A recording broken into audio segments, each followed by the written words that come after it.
서울 도심 한복판에 우뚝 솟은 미린의 그룹의 본사 사옥은 마치 거대한 유리 성체처럼 위압적인 자태를 뽐내고 있었다. 하늘을 찌를 듯한 마천루의 꼭대기층은 구름에 가려 보이지 않을 정도였고, 건물을 둘러싼 투명한 유리벽은 늦어름의 강렬한 태양빛을 반사하며 눈부시게 빛났다. 그 거대한 성체를 향해 한 여자가 숨을 헐떡이며 달리고 있었다. 이연서는 땀으로 흥건히 젖은 이마를 닦을 새도 없이 회전문을 밀고 로비로 들어섰다. 그녀의 구두굽은 이미 다를 대로 달아 또각거리는 소리가 유난히 요란하게 울렸고, 말끔하게 차려입은 직원들의 시선이 일제히 그녀에게 쏠렸다. 하지만 연서는 그들의 경멸 섞인 눈빛 따위는 아랑곳하지 않고 오직 엘리베이터 홀을 향해 질주했다. 그녀의 시계는 면접 시간까지 단 3분만이 남아있음을 알리고 있었지만, 그녀의 머릿속은 지각에 대한 걱정이 아닌 다른 생각으로 가득 차 있었다. 일반 직원용 엘리베이터 앞에는 이미 긴 줄이 늘어서 있었기에 연서는 망설임 없이 임원 전용이라 적힌 붉은색 표지판이 세워진 엘리베이터 쪽으로 방향을 틀었다. 보안 요원이 제지하려 다가왔지만 그녀는 가방 속에서 미리 위조해둔 임시 출입증을 능숙하게 태그하고는 닫히는 문 사이로 몸을 미끄러뜨리듯 밀어넣었다. 엘리베이터 내부에는 정막이 흘렀고 거울처럼 매끄러운 금속 벽면이 그녀의 헝클어진 모습을 비췄다. 연서는 거친 숨을 고르며 재킷 안주머니에 손을 넣는 척하다가 날카로운 눈빛으로 천장 구석과 버튼 패널 주위를 훑었다. 그녀가 이곳에 온 진짜 목적은 면접이 아니었다. 지난밤 익명의 제보자가 건네준 정보에 따르면 오늘 열릴 임원회의의 내용이 외부로 유출될 위기에 처해 있었고, 그 통로가 바로 이 엘리베이터 안에 숨겨져 있었다. 그녀의 시선이 층수 버튼 아래쪽에 미세하게 어긋난 금속 이음새에 꽂혔다. 일반인의 눈에는 그저 낡은 마감재처럼 보였겠지만, 훈련받은 그녀의 눈에는 명백한 이물질이 끼어있는 흔적으로 보였다. 연서는 엘리베이터가 10층을 통과하는 순간을 노려 몸을 휘청거렸다. 그녀의 손에 들려있던 서류 가방이 바닥으로 요란하게 떨어지며 안에 있던 볼펜과 종이 뭉치들이 사방으로 흩어졌다. 그것은 완벽하게 계산된 소란이었다. 그녀는 허둥지둥 바닥을 기며 물건을 줍는 척하면서 재킷 소매 속에 감춰두었던 초소형 탐지기를 꺼내 문제의 틈새에 갖다 대었다. 예상대로 미세한 전파 신호가 감지되었다. 누군가가 실시간으로 이 안의 대화를 엿듣고 있다는 명백한 증거였다. 연서는 당황해서 어쩔 줄 몰라 하는 평범한 취업 준비생의 표정을 연기하며 몸을 더욱 낮췄다. 그녀의 긴 머리카락이 얼굴을 가리는 찰나 그녀의 손가락은 놀라울 정도로 빠르고 정확하게 움직였다. 머리핀 끝을 이용해 이음새를 벌리고 그 안에 숨겨져 있던 쌀알 크기의 도청 장치를 낚아채는 데 걸린 시간은 단 2초에 불과했다. 그녀는 확보한 장치를 구두굽 안쪽의 빈 공간에 밀어넣고는 아무 일도 없었다는 듯 서류들을 가방에 쓸어 담았다. 엘리베이터가 30층에 도착했다는 알림음이 울렸을 때 그녀는 이미 옷매무새를 다듬고 거울을 보며 어색한 미소를 연습하고 있었다. 문이 열리자 그녀는 다시 헐레벌떡 뛰쳐나가는 신념을 하며 복도로 나섰다. 등 뒤로 닫히는 문을 보며 그녀는 회심의 미소를 지었다. 면접 대기실의 공기는 숨이 막힐 듯 무겁고 차가웠다. 최고급 정장을 주름 하나 없이 차려입은 경쟁자들은 각자 준비한 답변을 중얼거리거나 태블릿 PC로 최신 경제 뉴스를 확인하느라 여념이 없었다. 연서가 땀에 젖은 채 문을 열고 들어서자 실내의 정적이 깨졌다. 그녀의 블라우스는 약간 구겨져 있었고 스타킹에는 눈에 띄지 않는 올이 나가 있었기에 지원자들은 그녀를 보며 콧방귀를 뀌거나 노골적으로 무시하는 태도를 보였다. 특히 창가 쪽에 앉아있던 한 남성 지원자는 그녀의 낡은 구두를 힐끔 보고는 입꼬리를 비틀며 비웃었다. 그는 명문대 배지를 재킷 깃에 달고 있었는데 그 오만함은 마치 이미 합격 목걸이라도 건네받은 사람처럼 당당했다.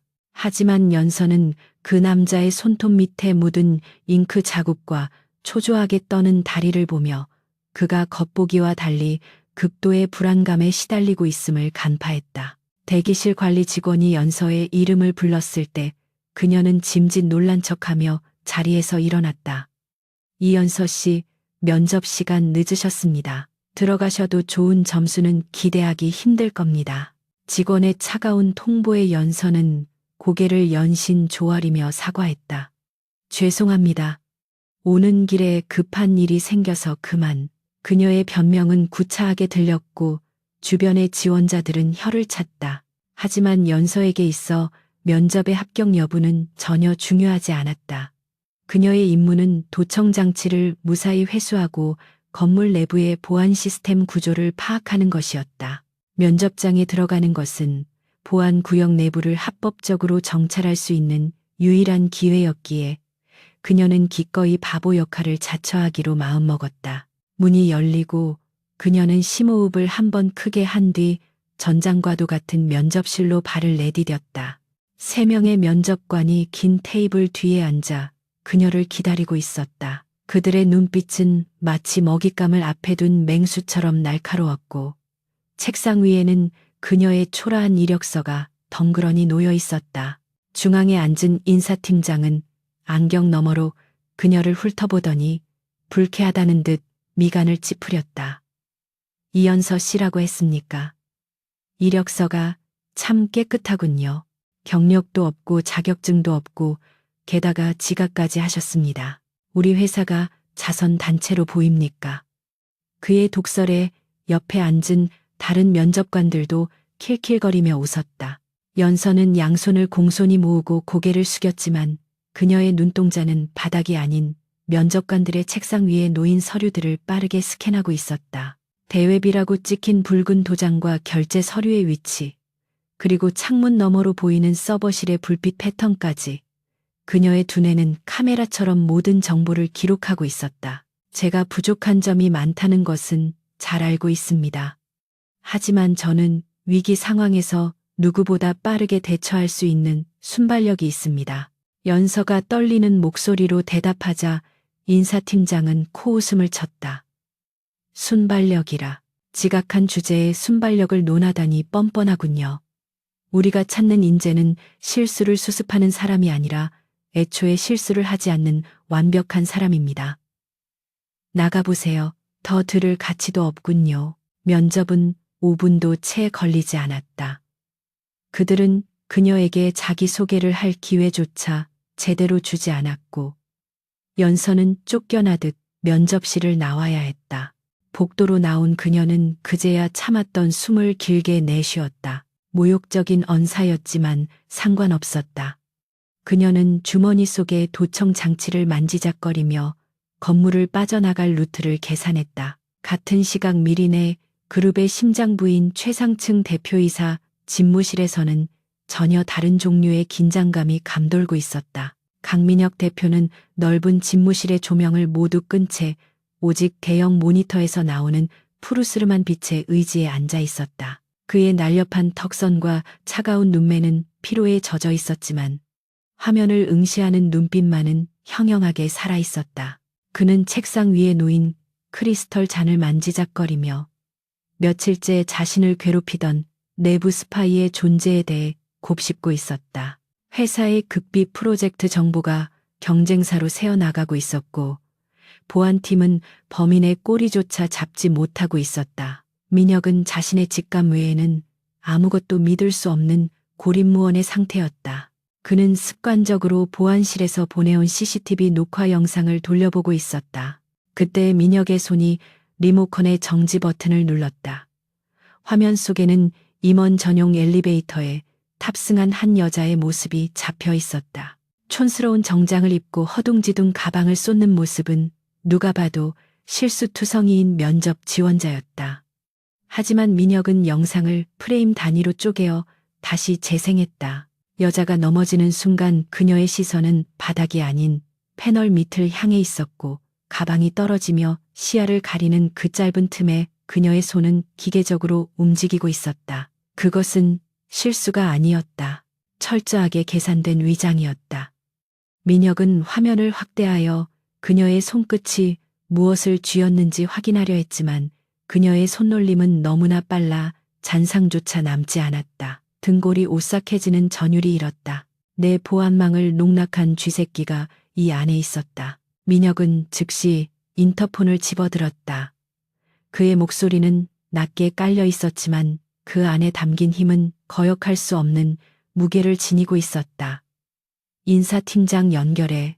짧은 신호음 끝에 당황한 기색이 역력한 인사팀장의 목소리가 들려왔다. 네, 대표님 인사팀장입니다. 면접은 잘 진행되고 있습니까? 민혁의 질문에 인사팀장은 안도하며 대답했다. 네, 걱정 마십시오. 수준 미달인 지원자들은 전부 걸러내고 있습니다. 방금도 기본이 안 된 여자를 하나 내보냈습니다. 이연서라고 하던데 정말 형편없는. 인사팀장의 말이 끝나기도 전에 민혁이 말을 잘랐다. 그 여자 합격시키십시오. 수화기 너머로 숨을 들이키는 소리가 들렸지만 민혁은 개의치 않았다. 그녀를 내 직속 비서실 인턴으로 발령내세요. 지금 당장. 이유를 묻고 싶은 인사팀장의 침묵을 무시하고 민혁은 전화를 끊어버렸다. 그는 다시 화면 속의 이연서를 바라보았다. 그녀가 엘리베이터 문을 나서며 짓던 그 미소, 아주 찰나의 순간 스쳐 지나간 그 승리감에 찬 표정은 그녀가 평범한 지원자가 아님을 증명하고 있었다. 민혁은 의자 깊숙이 몸을 기대며 생각에 잠겼다. 그녀가 경쟁사에서 보낸 또 다른 스파이일 수도 있었고, 아니면 자신을 도우러 온 제3의 세력일 수도 있었다. 하지만 분명한 것은 그녀가 자신의 꽉 막힌 상황을 타개할 유일한 변수라는 사실이었다. 적을 가까이 두라는 옛말은 틀린 적이 없었다. 그녀가 쥐고 있는 것이 독이 든 성배일지라도 민혁은 기꺼이 마셔볼 작정이었다. 연서는 건물을 빠져나와 지하철역으로 향하던 중 주머니 속에 전화기가 진동하는 것을 느꼈다. 낯선 번호였지만 그녀는 직감적으로 이것이 미린의 그룹과 관련이 있음을 알 수 있었다. 전화를 받자 기계적인 여성의 목소리가 들려왔다. 축하합니다, 이연서님. 미린의 그룹 비서실 인턴 채용에 최종 합격하셨습니다. 내일 오전 9시까지 본사 인사팀으로 출근해 주시기 바랍니다. 연서는 걸음을 멈추고 멍하니 휴대폰을 바라보았다. 합격이라니 말도 안 되는 일이었다. 그녀는 면접을 망치기 위해 최선을 다했고 면접관들의 반응 또한 최악이었다. 그런데 합격이라니, 그것도 일반 부서가 아닌 대표이사 비서실이라니. 이것은 행운이 아니라 함정임이 분명했다. 퇴근 시간에 인파 속에 섞여서 있는 연서의 머릿속은 복잡하게 돌아가기 시작했다. 누군가 자신의 정체를 눈치챈 것일까? 아니면 단순히 인사행정의 오류일까? 그녀는 구두굽 속에 숨겨둔 도청장치에 딱딱한 감촉을 느끼며 입술을 깨물었다. 호랑이 굴에 들어가야 호랑이 새끼를 잡는다고 했다. 만약 누군가가 자신을 지켜보고 있다면 피하는 대신 정면으로 부딪혀 그 의도를 파악해야 했다. 그녀는 휴대폰을 주머니에 넣고 다시 미린의 타워를 뒤돌아보았다. 석양에 붉게 물든 거대한 유리 건물이 마치 거대한 괴물처럼 그녀를 내려다보고 있었다. 내일부터 시작될 전쟁은 지금까지의 은밀한 잠입과는 차원이 다른 위험한 게임이 될 것임을 그녀는 본능적으로 직감했다. 집으로 돌아온 연서는 좁은 오피스텔 방 한 구석에 마련된 자신의 진짜 작업 공간 앞에 앉았다. 겹겹이 쌓인 모니터 화면에는 미린의 그룹의 주가 변동, 그래프와 임원들의 인적사항, 그리고 오늘 확보한 도청장치의 주파수 분석 결과가 어지럽게 떠 있었다. 그녀는 낡은 트레이닝복으로 갈아입고 머리를 질끈 묶은 뒤 키보드를 두드리기 시작했다. 오늘 엘리베이터에서 회수한 도청장치는 시중에서 구할 수 있는 물건이 아니었다. 그것은 군용 등급의 암호화 기술이 적용된 특수 장비였고 이것을 설치할 수 있는 사람은 내부에서도 극소수에 불과했다. 연서의 눈이 빠르게 데이터를 훑어내려갔다. 아버지의 죽음과 관련된 단서를 찾기 위해 시작한 일이었지만 이제 그녀는 거대한 음모의 한복판에 서게 되었다. 그녀는 책상 한쪽에 놓인 낡은 액자를 바라보았다. 환하게 웃고 있는 아버지와 어린 시절 자신의 모습이 담긴 사진이었다. 아버지는 미린의 그룹의 성실한 연구원이었지만 산업 스파이라는 누명을 쓰고 비극적인 최후를 맞이했다. 연서는 그 누명을 벗기기 위해 자신의 이름과 과거를 지우고 그림자처럼 살아왔다. 오늘 강민혁 대표가 자신을 채용했다는 사실은 우연이 아닐 것이다. 그가 아군인지 적군인지는 아직 알 수 없었다. 하지만 그녀에게 선택권은 없었다. 연서는 모니터 화면에 뜬 강민혁의 사진을 응시했다. 차갑고 빈틈없어 보이는 그의 얼굴 뒤에 무엇이 숨겨져 있는지 그녀는 반드시 알아내야 했다. 그녀의 손가락이 엔터키를 강하게 눌렀고 화면에는 분석 완료라는 메시지가 떴다. 밤이 깊어갔지만 미린의 그룹의 최상층 불빛은 꺼지지 않았다.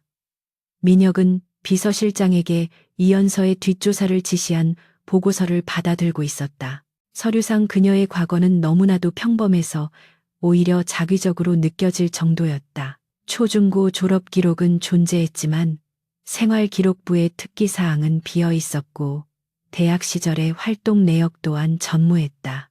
마치 누군가가 지우개로 깨끗이 지워버린 듯한 이력서였다. 민혁은 보고서를 책상 위에 던져놓고 창밖을 바라보았다.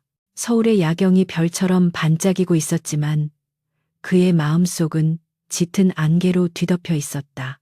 내일 아침 그녀가 출근하는 순간부터 진짜 게임이 시작될 것이다. 그는 자신의 선택이 불러올 파장을 짐작조차 하지 못한 채 다가올 아침을 기다리고 있었다. 이연서의 첫 출근 날 아침 미리네. 그룹의 비서실은 전쟁터를 방불케 하는 긴장감에 휩싸여 있었다. 전날 밤 강민혁 대표가 갑작스럽게 지시한 인턴 채용건으로 인해 기존 비서들은 당혹감을 감추지 못하고 있었고 사무실 곳곳에서는 그녀를 향한 의구심 어린 시선들이 쏟아졌다. 연서가 배정받은 자리는 대표 집무실과 가장 가까운 곳이었지만 책상 위에는 업무용 컴퓨터 대신 낡은 전화기와 먼지 쌓인 서류 더미만이 놓여 있었다. 비서실장은 그녀에게 업무 매뉴얼을 건네주며 차가운 목소리로 경고했다.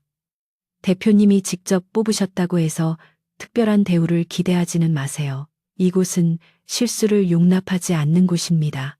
연서는 순진무구한 표정으로 고개를 끄덕이며 네 알겠습니다 하고 씩씩하게 대답했지만 그녀의 눈은 이미 사무실의 네트워크 배선과 보안 카메라의 사각지대를 파악하고 있었다. 그날 오후에는 미린의 그룹의 운명을 가를 중요한 계약 체결식이 예정되어 있었다.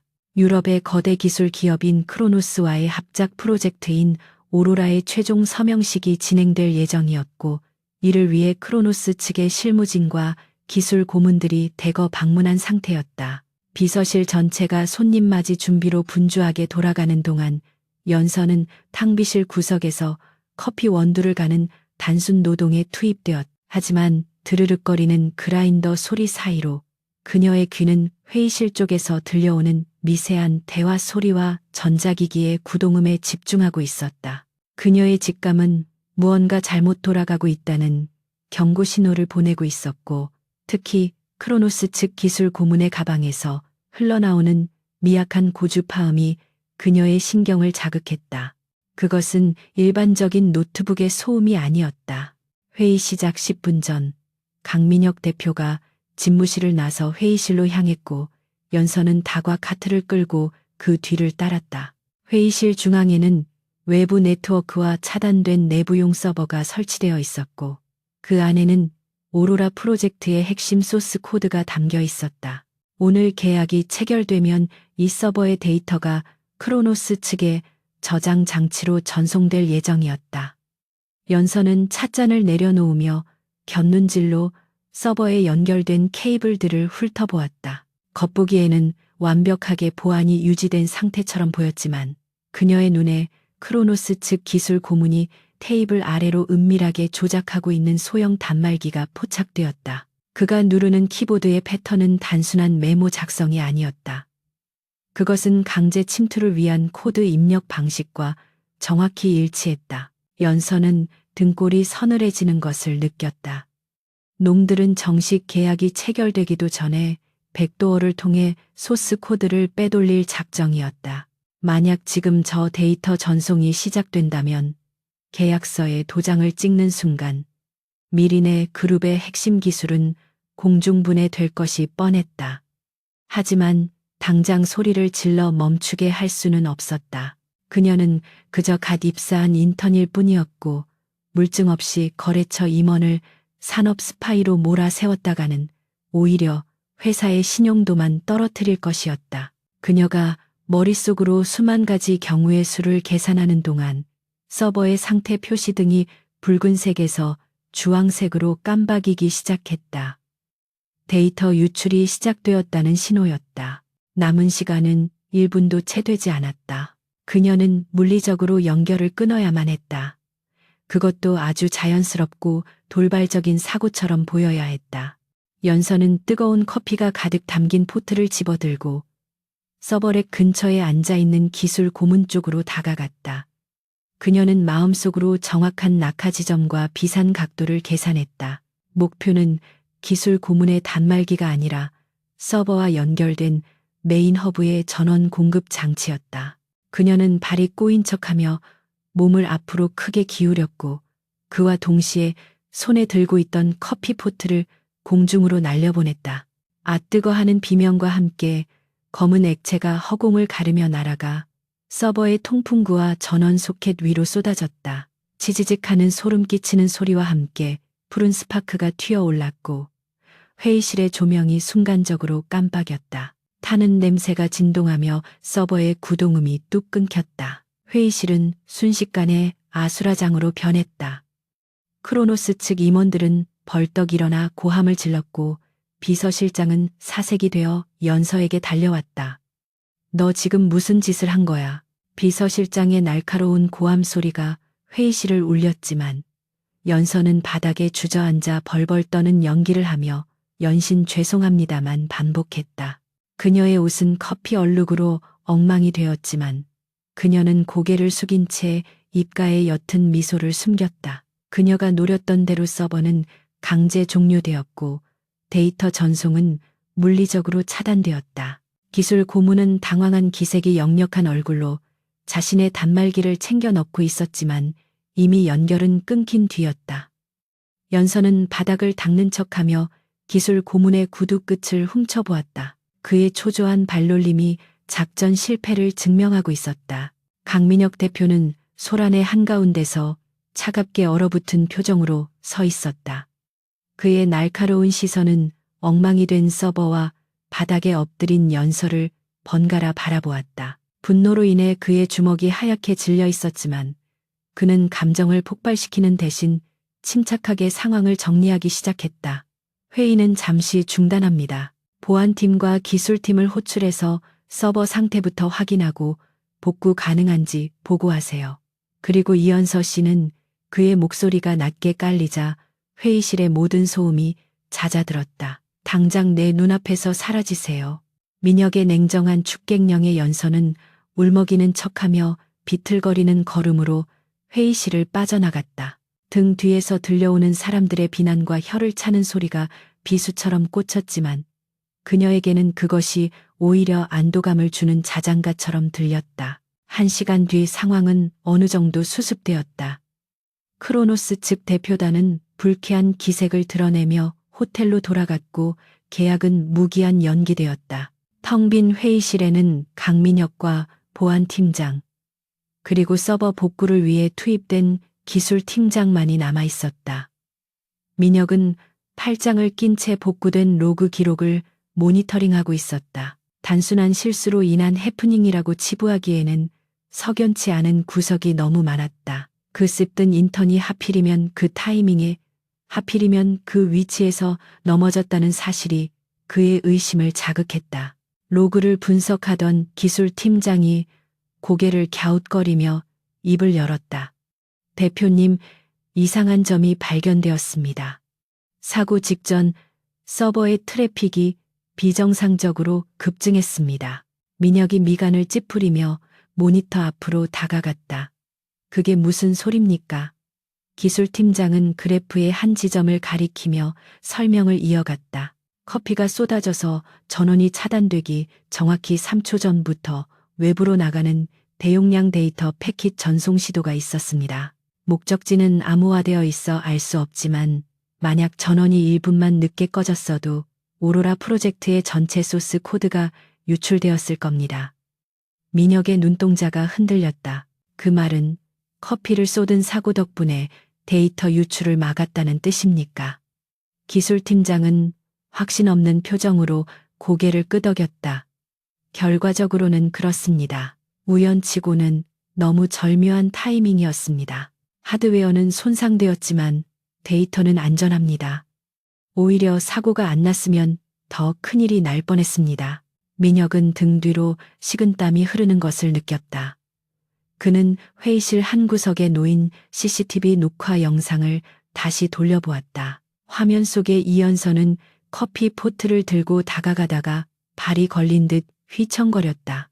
일반인의 눈에는 영락없는 실수로 보였지만 결과를 알고 보는 민혁의 눈에는 다르게 보였다. 넘어지는 순간 그녀의 시선은 정확히 서버의 전원부를 향해 고정되어 있었고 커피를 뿌리는 손목의 스냅은 놀라울 정도로 정교했다. 그것은 실수가 아니라 정밀 타격이었다. 그녀는 데이터가 유출되고 있다는 사실을 알고 있었던 것이다. 도대체 어떻게 보안 팀장조차 감지하지 못한 해킹 시도를 입사한 지 하루밖에 안 된 인턴이 눈치챘다는 것은 상식적으로 불가능한 일이었다. 민혁은 책상을 주먹으로 가볍게 내리치며 생각에 잠겼다. 이연서, 그녀의 정체에 대한 의구심은 이제 확신으로 바뀌어가고 있었다. 그녀는 단순한 스파이가 아니었다. 스파이라면 데이터를 훔쳐가야지 지킬 이유가 없었다. 그렇다면 그녀는 누구인가? 왜 자신의 신분을 숨기고 이 회사에 들어와서 바보 행세를 하며 회사를 구한 것인가? 민혁은 혼란스러움과 동시에 가슴 한구석에서 묘한 흥분감을 느꼈다. 아무도 믿을 수 없는 고립된 상황에서 처음으로 변수가 등장했다. 그것도 아주 강력하고 예측 불가능한 변수가. 그는 인터폰을 들어 비서실장에게 연결했다. 이연서 씨, 지금 어디 있습니까? 비서실장은 조심스러운 목소리로 대답했다. 징계위원회 회부를 위해 대기실에 격리해 두었습니다. 그녀를 내 집무실로 데려오세요. 지금 당장. 민혁의 지시에 비서실장은 당황하며 되물었다. 하지만 대표님, 그녀는 큰 사고를 쳤습니다. 해고해도 모자랄 판의 집무실이라니요. 토달지 말고 데려오십시오. 민혁은 단호하게 전화를 끊었다. 그는 창밖을 바라보며 넥타이를 거칠게 풀어헤쳤다. 이제 가면 무도회는 끝났다. 그는 그녀의 진짜 얼굴을 봐야만 했다. 그녀가 적인지 아군인지 아니면 그저 위험한 불꽃인지 직접 확인해야 했다. 잠시 후 노크 소리와 함께 문이 열리고 이연서가 들어왔다. 그녀의 모습은 여전히 헝클어져 있었고 옷에는 커피 얼룩이 선명했다. 그녀는 겁에 질린 듯 어깨를 움츠리고 있었지만 민혁은 그녀의 눈 깊은 곳에 숨겨진 차분한 빛을 놓치지 않았다. 민혁은 책상에 걸터 앉아 그녀를 정면으로 응시했다. 이연서 씨, 오늘 아주 큰 일을 해냈더군요. 그의 말에는 비꼬는 듯한 뉘앙스와 진심 어린 감탄이 묘하게 섞여 있었다. 연서는 고개를 숙인 채 작은 목소리로 대답했다. 죄송합니다, 대표님. 제가 워낙 덜렁거려서 죽을 죄를 지었습니다. 민혁은 헛웃음을 흘리며 천천히 그녀에게 다가갔다. 죽을 죄라. 5천억짜리 프로젝트가 날아갈 뻔한 걸 막아준 게 죽을 죄입니까? 연서의 어깨가 움찔했다. 그녀가 고개를 들어 민혁을 바라보았을 때 두 사람의 시선이 허공에서 팽팽하게 부딪혔다. 민혁은 더 이상 그녀의 연기에 속아줄 생각이 없었다. 솔직하게 말해. 당신 누구야?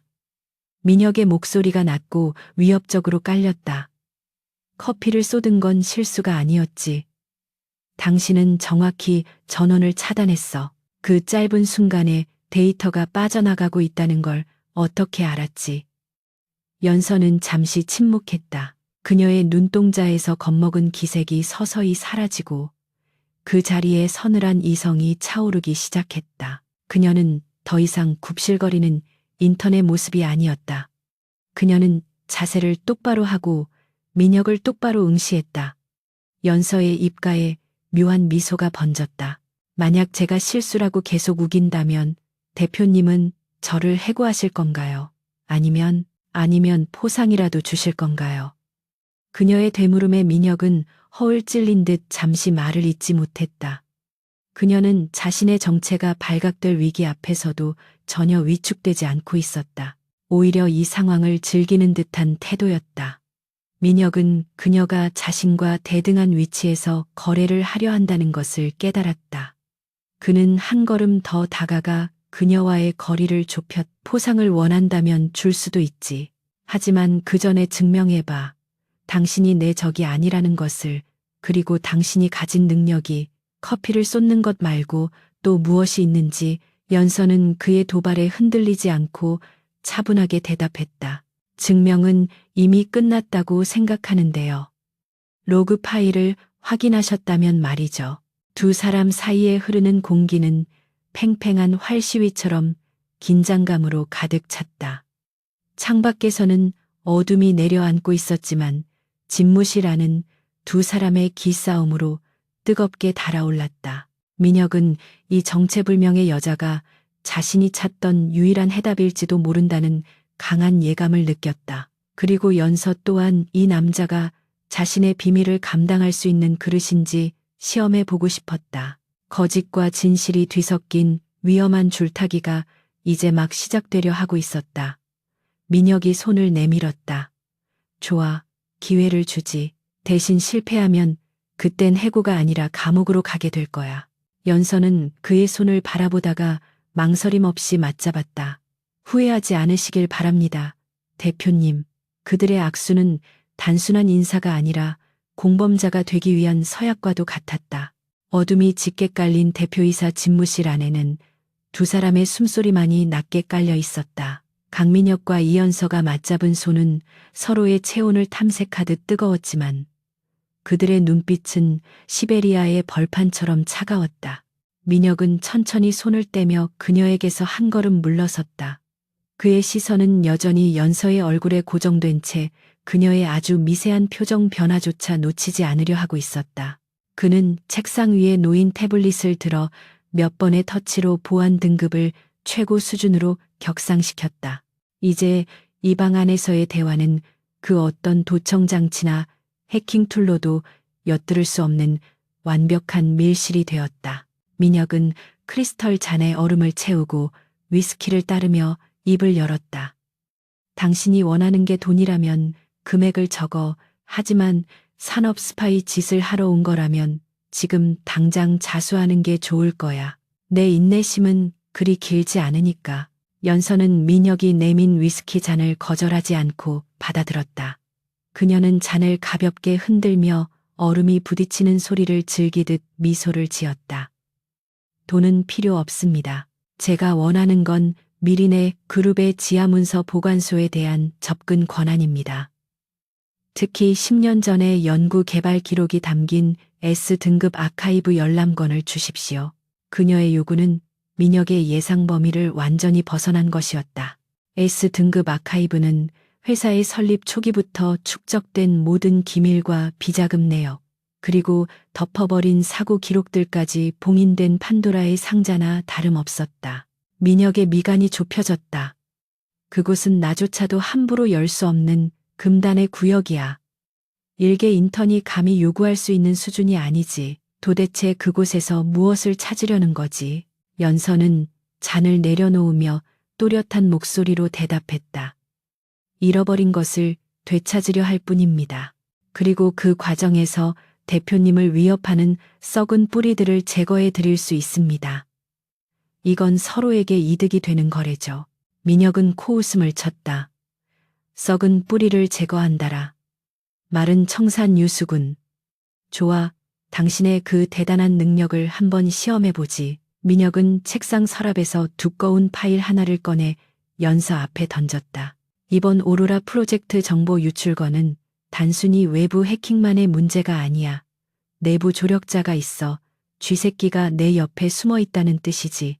24시간 주지. 그 안에 범인을 찾아내고 물증을 가져와. 만약 실패하거나 도망친다면 당신은 산업 기밀 유출 혐의로 평생 감옥에서 썩게 될 거야. 연서는 파일을 집어들지 않았다. 그녀는 이미 머릿속으로 용의자들의 명단을 추리고 있었다. 알겠습니다. 다만 제 방식에 토를 달지 말아 주십시오. 그리고 필요한 장비와 권한은 묵인해 주셔야 합니다. 연서는 짧게 고개를 숙이고 뒤도 돌아보지 않은 채 집무실을 나섰다. 문이 닫히는 소리와 함께 민혁은 의자 깊숙이 몸을 묻었다. 그녀의 뒷모습에서 묘한 기시감이 느껴졌다. 두려움 없이 목표를 향해 직진하는 그 눈빛은 자신이 거울을 볼 때마다 마주하던 바로 그 눈빛이었다. 민혁은 모니터를 켜고 비서실 내부의 폐쇄회로 화면을 띄웠다. 이제 사냥개가 풀려났으니 숨어있던 쥐새끼가 어떻게 반응할지 지켜보는 일만 남았다. 사무실로 돌아온 연서는 다시 어리숙한 인터넷 가면을 썼다. 하지만 그녀의 눈은 매처럼 날카롭게 사무실 구석구석을 훑고 있었다. 그녀는 컴퓨터 앞에 앉아 로그 파일을 분석하는 뻔한 방식 대신 탕비실과 휴게실, 그리고 복사기 주변을 어슬렁거렸다. 내부는 이미 보안팀에 의해 철저하게 디지털 봉쇄가 이루어진 상태였다. 그렇다면 범인은 아날로그 방식을 통해 정보를 빼돌렸을 가능성이 컸다. 연서는 쓰레기통을 비우는 척하며 파쇄된 종이 조각들을 몰래 주머니에 챙겨 넣었다. 그리고 늦은 시간까지 야근을 자처하며 직원들의 행동 패턴을 관찰했다. 초조하게 다리를 떠는 사람, 수시로 화장실을 들락거리는 사람, 그리고 누군가의 눈치를 보며 전화 통화를 짧게 끊는 사람, 모든 행동이 그녀에게는 단서였다. 자정이 넘은 시각, 텅 빈 사무실에는 정막만이 감돌았다. 연서는 화장실 변기 칸에 앉아 낮에 수거한 파쇄 용지 조각들을 맞추고 있었다. 수백 개의 조각을 머릿속으로 스캔하고 재배열하는 작업은 그녀에게 익숙한 놀이와도 같았다. 잠시 후 그녀의 손끝이 멈췄다. 재무팀 법인카드 사용 내역서 조각에서 낯선 상호가 발견되었다. 블루 오션 컨설팅. 겉보기엔 평범한 경영자문 회사 같았지만 연서의 기억 속에 저장된 블랙리스트 데이터베이스에 따르면 그곳은 불법적인 자금 세탁과 정보 거래를 알선하는 유령 회사였다. 그리고 그 법인카드의 사용자는 다름 아닌 재무이사 김영석이었다. 그는 민혁의 숙부인 최 전무의 최측근이자 사내 정치의 핵심 인물이었다. 범인의 윤곽은 드러났지만 물증이 필요했다. 심증만으로는 교활한 김이사를 잡아넣을 수 없었다. 연서는 그를 낚기 위한 미끼를 준비하기 시작했다. 그녀는 보안실의 프린터 로그 기록을 조작하여 가짜 문서를 생성했다. 오로라 프로젝트 2단계 자금 운용 계획안 대외비. 문서의 내용은 그럴듯해 보였지만 실제로는 아무런 가치가 없는 허위 정보였다. 하지만 그 안에는 김 이사가 탐낼 만한 수백억 원 규모의 비자금 조성 계획이 교묘하게 포함되어 있었다.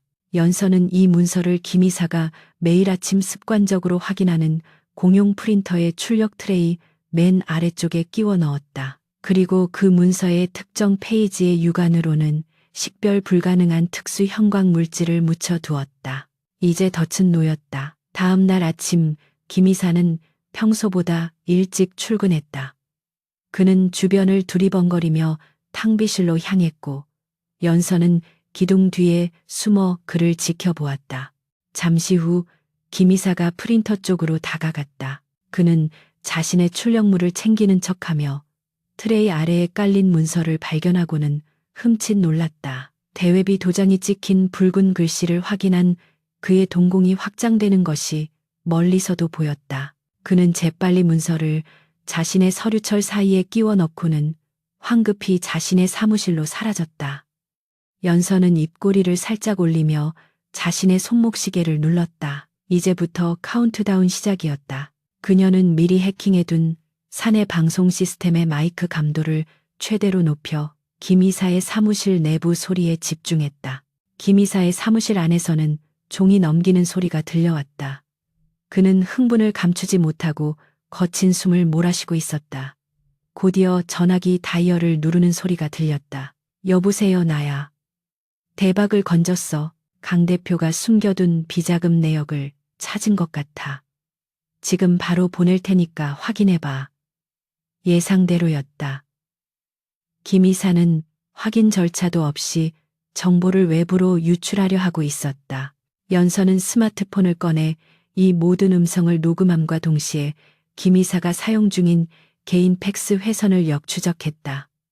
수신처는 역시나 블루오션 컨설팅이었다. 증거는 차고 넘쳤다.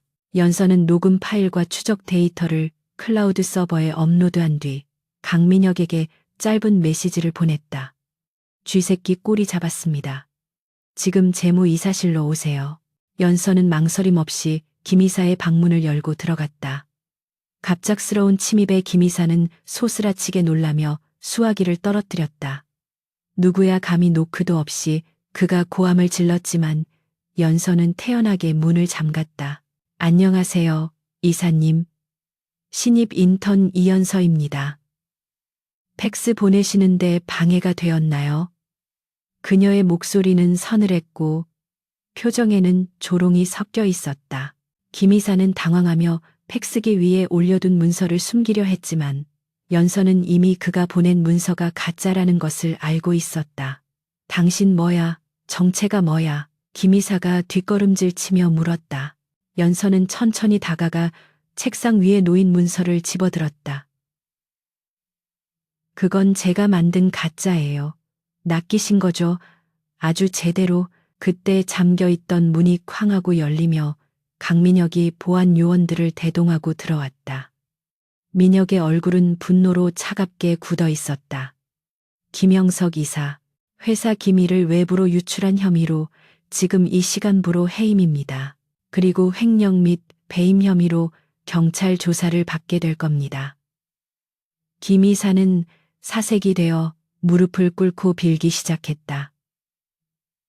대표님, 오해입니다. 이건 함정입니다. 저 여자가 꾸민 짓이라고요. 하지만 민혁은 그를 쳐다보지도 않았다. 보안팀이 김 이사를 끌고 나가자 사무실에는 다시 정적이 흘렀다. 민혁은 연서에게 다가가 그녀가 들고 있는 문서를 바라보았다. 정말 대단하군. 단 하루 만에 재무이사를 날려버리다니. 연서는 어깨를 으쓱하며 태연하게 대답했다. 운이 좋았을 뿐입니다. 쥐새끼가 배가 많이 고팠나 보죠. 미끼를 덥석 문 걸 보니 민혁은 그녀를 뚫어지게 응시했다. 그는 이제 그녀를 단순한 인턴으로 보지 않았다. 그녀는 날카롭고 위험하며 무엇보다 유능한 칼이었다. 약속대로 S등급 아카이브 접근 권한을 주지. 하지만 조건이 하나 더 있어. 민혁의 말에 연서가 의아한 표정을 지었다. 조건이라니요. 범인만 잡으면 된다고 하셨잖습니까? 민혁은 한 걸음 더 다가가 그녀의 귓가에 낮게 속삭였다. 이제부터 내 공식적인 파트너가 되어줘. 단순한 비서가 아니라 내 뒤를 지키는 그림자로 말이야. 내 적들이 당신을 노리게 될 테니 나도 당신을 보호할 명분이 필요하거든. 연서는 잠시 망설였다. 민혁의 제안은 달콤했지만 동시에 위험한 족쇄가 될 수도 있었다. 하지만 아버지를 죽음으로 몰고 간 진실에 다가기 위해서는 이 남자의 힘이 절대적으로 필요했다. 알겠습니다. 대신 제 사생활에는 절대 간섭하지 마십시오. 그리고 제가 위험하다고 판단되면 언제든 계약을 파기할 수 있습니다. 연서의 당돌한 조건에 민혁은 피식 웃음을 터뜨렸다. 건방지군. 마음에 들어. 두 사람 사이에 다시 한번 묘한 기류가 흘렀다. 이번에는 적대감이 아닌 신뢰와 호기심이 섞인 복잡한 감정이었다. 그날 오후 회사는 김 이사의 구속 소식으로 발칵 뒤집혔다. 직원들은 이 모든 일이 신입 인턴의 실수에서 비롯된 우연한 발견이라고 수군거렸다. 연서는 다시 헐렁한 재킷을 걸치고 멍한 표정의 인턴으로 돌아가 자리에 앉아 있었다. 하지만 그녀의 모니터 화면 깊은 곳에는 이제 막 활성화된 S등급 아카이브의 로그인 창이 깜빡이고 있었다. 패스워드 입력란에 커서가 깜빡이는 모습이 마치 그녀에게 어서 오라고 손짓하는 듯했다. 연서는 심호흡을 하고 키보드에 손을 올렸다. 판도라의 상자가 열리는 순간이었다. 그러나 그녀는 아직 몰랐다. 상자 속에 남겨진 것이 희망일지 아니면 더 큰 절망일지, 그리고 어둠 속에서 그녀를 지켜보는 또 다른 눈동자가 존재한다는 사실을. 그 시각 강민혁은 자신의 집무실에서 김 이사가 남긴 휴대폰 통화 기록을 살펴보고 있었다. 김 이사가 통화한 마지막 상대는 블루오션 컨설팅이 아니었다. 발신자 표시 제한으로 찍힌 번호. 그 번호는 민혁이 너무나 잘 알고 있는 하지만 절대로 인정하고 싶지 않은 인물의 것이었다. 민혁의 손이 부들부들 떨렸다. 최전무, 숙부가 정말 이 모든 일의 배우였단 말인가. 그는 창밖을 바라보며 깊은 한숨을 내쉬었다. 전쟁은 이제 시작일 뿐이었다. 그리고 그 전쟁의 한복판에 이연서라는 알 수 없는 변수가 뛰어들었다. 민혁은 그녀가 자신의 구원자가 될지 파멸의 씨앗이 될지 확신할 수 없었지만 한 가지는 분명했다. 그녀 없이는 이 전쟁에서 이길 수 없다는 사실이었다. 미린의 그룹의 거대한 사옥이 짙은 어둠에 잠긴 시각에도 이연서의 모니터는 꺼질 줄을 몰랐다. 그녀는 강민혁 대표가 부여해준 특별 권한을 이용해 S등급 아카이브의 깊은 심연 속을 유영하고 있었다. 수만 개의 암호화된 파일들 사이에서 그녀가 찾고 있는 것은 10년 전 의문의 폭발 사고로 종결된 프로젝트 제우스에 관한 기록이었다. 아버지의 죽음과 직접적으로 연결된 그 파일은 마치 누군가가 의도적으로 지워버린 것처럼 데이터의 파편들만이 흩어져 있었다. 연서의 손가락이 키보드 위를 빠르게 춤추며 파편들을 하나씩 복원해 나갔다. 마침내 화면에 흐릿한 보고서 하나가 떠올랐을 때 그녀의 동공이 거칠게 흔들렸다. 보고서 하단 결제란에 선명하게 찍힌 도장. 그것은 바로 강민혁의 숙부이자 그룹의 실세인 최영훈 전무의 이름이었다. 진실의 꼬리를 잡았다는 전율이 등골을 타고 흘렀지만 동시에 그녀는 등 뒤에서 다가오는 서늘한 인기척을 감지했다. 갑자기 사무실 전체의 조명이 환하게 켜지며 고요했던 공간이 소란스러워졌다. 감사팀 직원들이 거친 발소리를 내며 비서실로 들이닥쳤고 그들의 뒤를 이어 최 전무가 뒷짐을 진 채 느긋하게 걸어 들어왔다. 감사팀장은 다짜고짜 연서의 자리로 다가와 그녀의 손목을 낚아채며 컴퓨터에서 떼어놓았다. 이연서 씨, 당신을 산업기술 유출 방지법 위반 및 사문서 위조 혐의로 긴급 감사하겠습니다. 연서는 당황하는 척하며 뒤로 물러섰지만 그녀의 머릿속은 이미 상황을 냉철하게 분석하고 있었다. 이것은 김 이사를 제거한 것에 대한 최 전무의 보복이자 그녀를 이 판에서 영원히 축출하려는 치밀한 덫이었다. 그녀가 반박할 틈도 없이 감사팀 직원이 그녀의 가방을 뒤집어 엎었고 그 안에서 은색 USB 하나가 툭 하고 떨어졌다. 연서는 그 물건을 난생 처음 보았지만 그것이 자신의 유죄를 입증할 결정적 증거가 될 것임을 직감했다. 최 전무가 바닥에 떨어진 USB를 집어들며 비릿한 미소를 지었다. 역시 내 예상이 맞았군. 쥐새끼 한 마리가 들어왔다고 하더니 그게 바로 자네였어. 그는 USB를 흔들어 보이며 주변에 모여든 직원들에게 들으라는 듯 큰 소리로 외쳤다. 여기에는 우리 회사의 1급 기밀인 오로라 프로젝트의 핵심 설계도가 들어있네. 신입 인턴의 가방에서 이런 물건이 나왔다는 걸 어떻게 설명할 텐가. 연서는 침착하게 그를 노려보았다. 제가 한 짓이 아닙니다. 누군가가 제 가방에 몰래 넣어둔 겁니다. CCTV를 확인해 보시면 알 수 있을 겁니다. 하지만 최 전무는 혀를 차며 고개를 저었다. 안타깝게도 오늘 오전부터 비서실 내부 CCTV가 점검 중이라 녹화된 게 없다더군. 자네는 참 운도 없지. 아니면 치밀한 건가? 그때 복도 끝에서 강민혁 대표가 숨가쁘게 달려왔다. 그의 넥타이는 약간 비뚤어져 있었고 이마에는 식은땀이 맺혀 있었다. 무슨 일입니까? 제 허락도 없이 비서실을 압수수색하다니요. 민혁이 분노에 찬 목소리로 소리쳤지만 최 전무는 눈 하나 깜짝하지 않았다. 오히려 민혁을 안쓰럽다는 듯 바라보며 혀를 찼다. 조카님 사람 보는 눈이 그렇게 없어서야. 자네가 직접 뽑은 이 인턴이 사실은 신분 세탁을 한 산업 스파이였다네. 인사팀 기록을 다시 조회해보니 학력도 경력도 전부 위조된 가짜더군. 최 전무가 던진 서류철이 민혁의 발치에 떨어졌다. 그 안에는 연서가 입사할 때 제출했던 허술한 이력서와 그녀의 진짜 과거 행적이 교묘하게 조작된 보고서가 들어있었다. 민혁은 서류를 줍지 않고 연서를 바라보았다. 그녀의 눈빛은 흔들림이 없었지만 상황은 이미 돌이킬 수 없을 만큼 악화되어 있었다. 민혁은 주먹을 꽉 쥐었다. 그는 이것이 함정임을 알고 있었지만 지금 당장 연서를 변호할 방법이 없었다. 증거는 명백했고 절차는 합법을 가장하고 있었으며 무엇보다 이사회와 주주들이 최 전무의 편에 서 있었다. 만약 여기서 그가 연서를 감싸고 돈다면 그 또한 공범으로 몰려 대표이사직을 박탈당할 것이 뻔했다.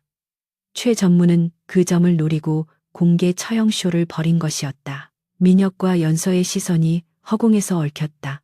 연서는 눈짓으로 그에게 말하고 있었다. 나를 버리세요. 그래야 당신이 삽니다. 민혁은 입술을 깨물었다. 그녀를 희생양으로 삼아야만 훗날을 도모할 수 있다는 잔인한 현실이 그의 가슴을 후벼 팠다. 그는 끓어오르는 분노를 억누르며 차갑게 표정을 굳혔다. 연서는 민혁의 고뇌를 읽었다. 그녀는 지금이 바로 작전의 두 번째 단계로 넘어갈 타이밍임을 깨달았다. 회사 내부에서는 최 전무의 감시망 때문에 더 이상 자유롭게 움직일 수 없었다. 오히려 회사 밖으로 쫓겨나 어둠 속으로 숨어드는 것이 반격을 위한 최선의 수가 될 수 있었다. 그녀는 고개를 숙이고 있던 자세를 풀고 짐짓 뻔뻔한 표정으로 최 전무를 바라보았다. 대단하시네요, 전무님. 제 정체를 이렇게 빨리 간파하시다니. 연서의 도발적인 발언에 사무실 안의 공기가 얼어붙었다. 직원들은 경악하며 웅성거렸고 최 전무의 미간이 꿈틀거렸다.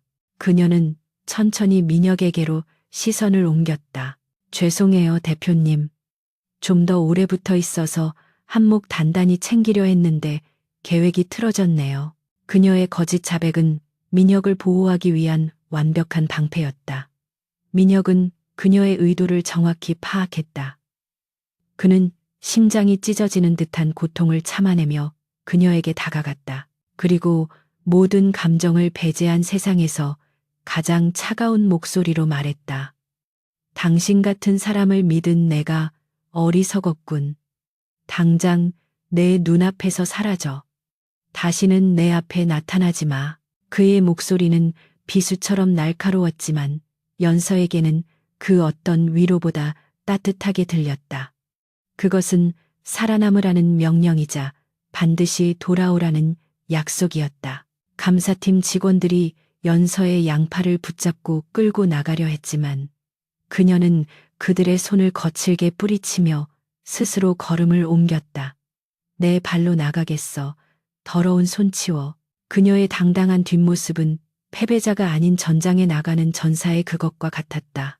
1층 로비에는 이미 최 전무가 미리 손 써둔 기자들이 진을 치고 있었다. 연서가 회전문을 밀고 나오자마자 수십 개의 카메라 플래시가 터지며 그녀의 시야를 하얗게 멀게 했다.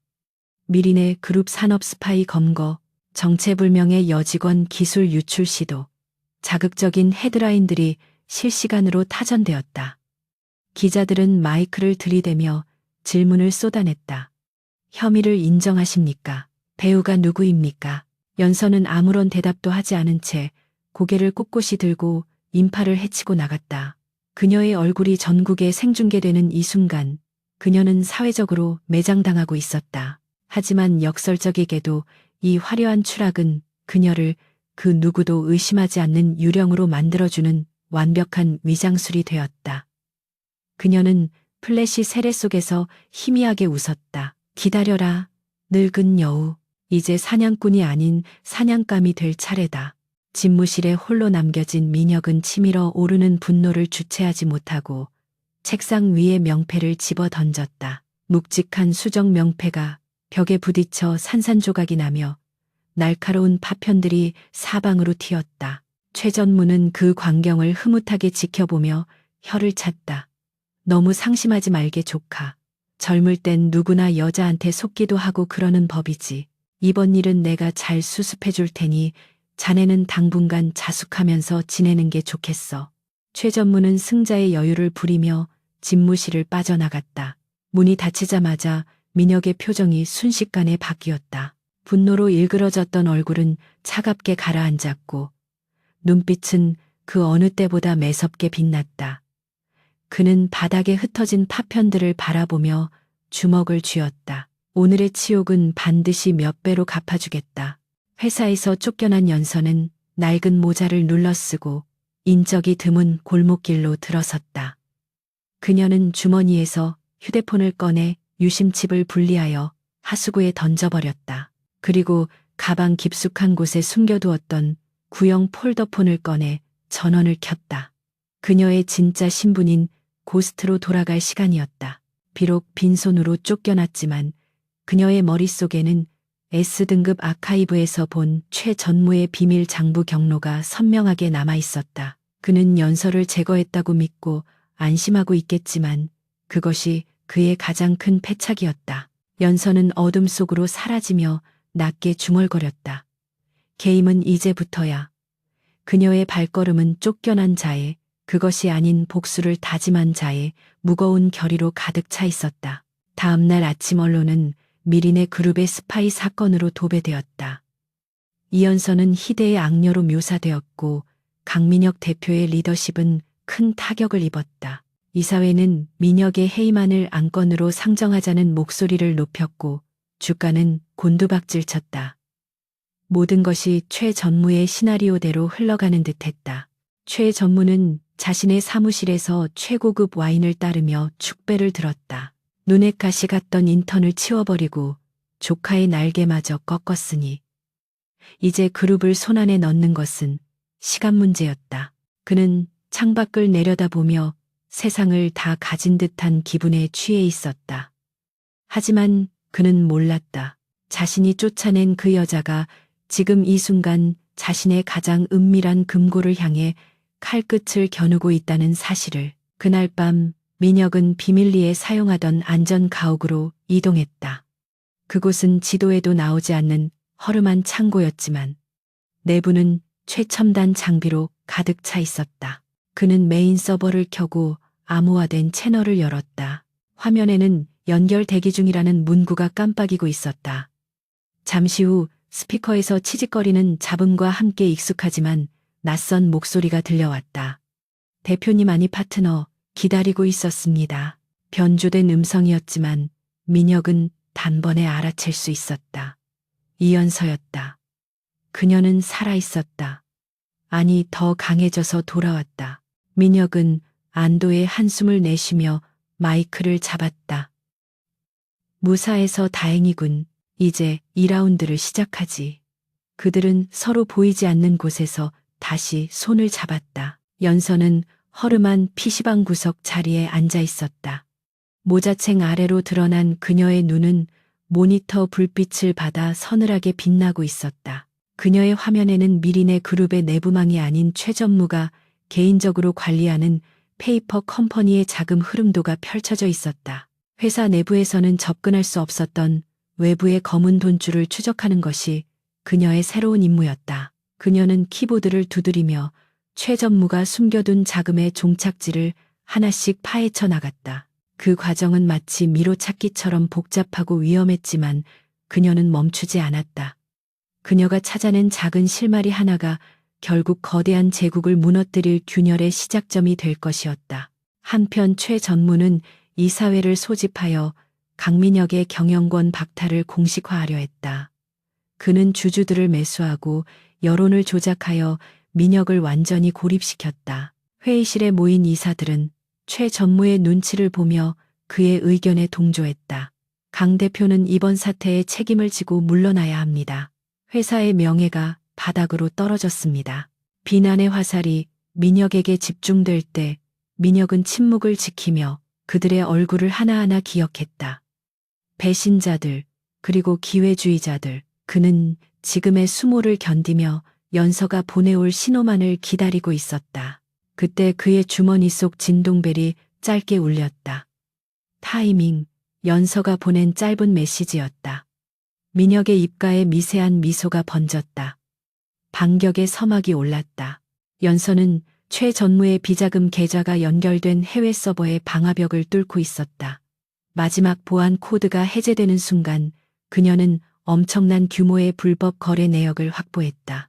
그것은 단순한 횡령을 넘어 정관계 로비와 불법 무기 거래까지 연루된 폭발력 있는 증거였다.